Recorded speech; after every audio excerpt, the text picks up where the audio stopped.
You remember the adjuster, Luigi Mangione? Took out that, well, maybe or maybe not, allegedly, for entertainment purposes only. I don't know. He took out that United Healthcare CEO, and then now we've got this guy that wanders into a skyscraper in Manhattan. And the news wants you to think he went to the NFL. No, dude, he went directly to the 33rd floor where Blackstone's real estate CEO was and took her out. Then we've got this politician somewhere, I'm only learning about this just now, where somebody busted into his office and covered him in gasoline and lit him on fire. Turns out this guy did something with these apartment complexes, sold them off to some corporation to where everybody's rent's gonna get jacked up, they're gonna get evicted. These are all common, these were adjustments. These are all adjusters. There's no the adjuster. Anyone is potentially an adjuster out to make a, deny a claim on somebody's success that's built on destroying lives. This is where we've made it in this country. When people talk about late stage capitalism and y'all dive into my comments and talk about, oh, that's a myth, and no, this is what it is. We are coming to the end of the game of Monopoly. And that game, you played it growing up, it only ends one of two ways. Either you play all the way through and one person ends up owning everything and everyone else has nothing. That's the point to the game. The original point when that game Monopoly was made was to prove that even the winner loses. Because when you own all of the money and all of the hotels and all of the houses and all of the railroads, everyone else in the game has no money to buy your house, to rent your hotel, to travel on your railroad. That's the point.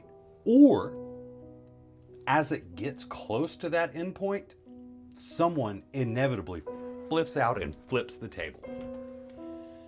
And that's what these adjustments are. These are individuals who are at their wits' end. They've been driven to a precipice where they are forced to either let the end of the game just happen to them or flip the fucking table and make sure everybody loses with them. Mainly the current winners. That's what's going on here. These aren't unrelated. These aren't accidents. But they're also not some coordinated plot. This is the state of mind of the American people right now. You're going to have to fact check this stat. Fucking, you look it up. But I've been hearing a lot over the last couple of years that something like 80% of Americans are one $400 emergency away from bankruptcy. That's fucking crazy. That's crazy. Meanwhile, we've got the Bezoses of the world and the Elon Musks. And look, I'm not hating the players. I'm hating the game, okay? Look, let's all be honest here. If we had stumbled into a situation where we had kabillions of dollars and we could buy half of a Hawaiian island to build bunkers and shit like that, we would. Because we'd be looking after ourselves and our own. But it shouldn't be that. I mean, Elon I was talking about, they're projecting by 2030 he's going to be the first trillionaire. I think a lot of you don't have an appreciation for how much money $1 trillion is. I think a lot of you don't have a lot of respect for how much a billion is. A billion's 1,000 million.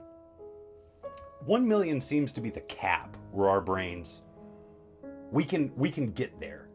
$1 million, that's a almost unimaginable number to have just piled up in front of you, but our brains can get there. Hell, these days that's 2 houses, we can do that. But then 1 billion is 1,000 of that. $1 trillion is $1 million.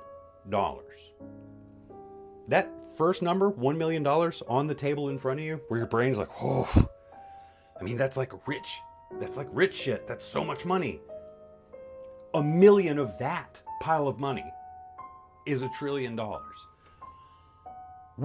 Something's got to change. Something has to change. And I'm starting to think that these aren't going to be weird one-offs anymore. And don't let the news tell you that the fucking politician that got doused with gasoline and lit on fire, they're oh, it was a personal beef. But none of them say what that beef was, what their affiliation was.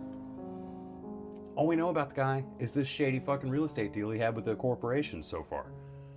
Don't let them tell you that some kid that happened to play high school football went to the, where some NFL offices were in New York.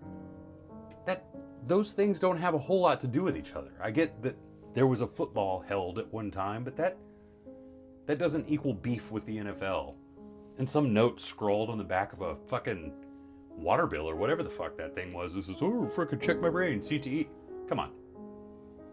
Dude was sharply dressed, nice gun, with a fucking strut, went straight to the 33rd floor, Blackstone fucking real estate headquarters. They're the largest single family household owner in the country, specifically in Las Vegas, where this dude came from to execute this crime. They're adjustments. These are adjusters. There's no more the adjuster. There's just going to be multiple adjustments until things change.